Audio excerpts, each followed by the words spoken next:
Hi everyone, welcome to channel. నేను మీ anchor Saritha. ఈరోజు మనతో పాటు వాస్తు పండితులు, అస్ట్రాలజీ శ్రీ శివప్రసాద్ గురూజీ గారు ఉన్నారు. ఆయనతో మాట్లాడదాం. నమస్తే గురూజీ. ఆశీర్వచనం తల్లి. మరి ఈ నెల ఇంకా మే అయితే స్టార్ట్ అయిపోతుంది మనకి ఇంకో 2-3 రోజుల్లో. కాబట్టి ఈ నెల ఏ రాశి వరకు ఎలా ఉంది మనం ఒక్కొక్కటిగా మాట్లాడుకుందాం. ప్రధానంగా అంటే ఒకవేళ వాళ్ళకి ఆ రాశి నుంచి ఏమైనా ఇబ్బందులు ఉంటే తగు చర్యలు కూడా మీరు మాకు వివరించండి. తప్పకుండా. గురుగారు, తదుపరిగా ధనుసు రాశి గురించి చెప్పండి. ఈ నెల వారికి ఎలా జరగబోతుంది, తగిన చర్యలు? శ్రీ మహాగణాధిపతయే నమః. ఐం మహాసరస్వత్యే నమః. శ్రీ లలితాంబికాదేవియే నమః. ఈ మే నెల అంతా కూడా ధనుస్సు రాశి వారికి చాలా అంటే చాలా బాగుండబోతున్నదమ్మా. వీళ్లకు ఊహించినటువంటి పనులు జరగడము, అనుకున్నది అనుకున్నట్టుగా పనులు చేసుకోవటము, వీళ్ళు ఎవరికైనా ఒక మాట నీకు ఈ పని చేసి పెడతానులే అంటే ఆ మాట నిలబెట్టుకోవటము, అంటే ఏదైనా మాట నిలబెట్టుకునే విధముగా ఉండటము, వీళ్ళు దూరదృష్టి ఏదైతే పెట్టుకొని ఒక పని మొదలు పెడతారో ఆ పని సఫలీకృతము కావాలి అనుకునేటువంటి దిశగా అడుగులు వేస్తారు. తప్పకుండా అది విజయవంతం అవుతుంది.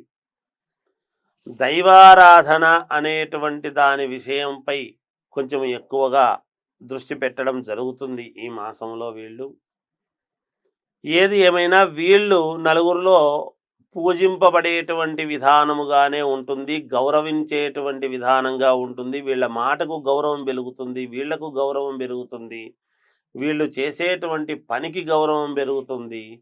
అందరి దృష్టి ఒక్కసారిగా వీళ్ళ వైపు ఉండేట్టుగా ఏదో ఒక మహాద్భుతము జరగబోతున్నది ఈ మాసములో వీళ్లకు అనేటువంటిది ఉన్నది.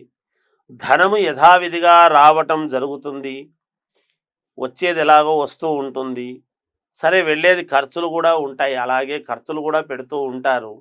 మానసికంగా ఒత్తిడి అనేటువంటిది ఉంటుంది. అలా లేకపోతే నాకు మానసిక ఒత్తిడి ఈ మాసంలో లేకపోతే నాకు ఎందుకో పనులు జరగలేదు అని కొంచెం కావాలని ఒత్తిడి పెట్టుకునేటువంటి ఇది కూడా ఉంటుంది వీళ్లకు. అలా ఉండకపోతే ఈ మాసంలో ఉండలేము అనేటువంటి భావనతో వీళ్ళు.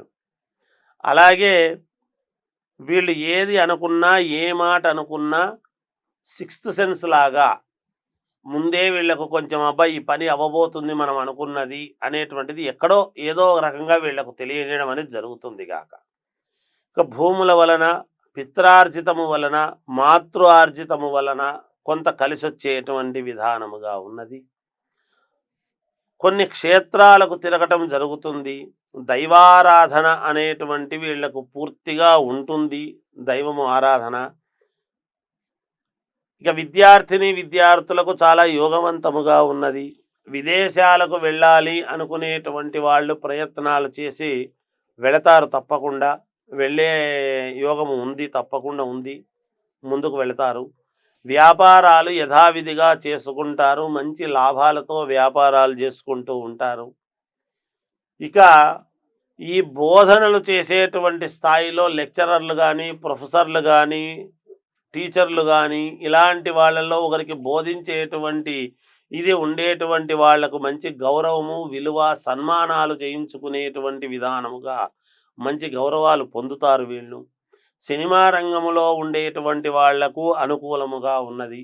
రాజకీయాలలో ఉండేటువంటి వాళ్లకు విపరీత రాజయోగం అనేటువంటిది కూడా అనుకూలవంతముగా యోగించే విధానముగా ఉండబోతున్నది. ఏది ఏమైనా వ్యక్తిగతమైనటువంటి జాతకాన్ని పరిశీలన చేసుకొని ఏ లగ్నములో పుట్టారు ఏమిటి అనేటువంటిది ఒక్కసారి మననం చేసుకోవాల్సినటువంటి అవసరం ఎంతైనా ఉన్నది. ఇంకా మెరుగైనటువంటి ఫలితాలు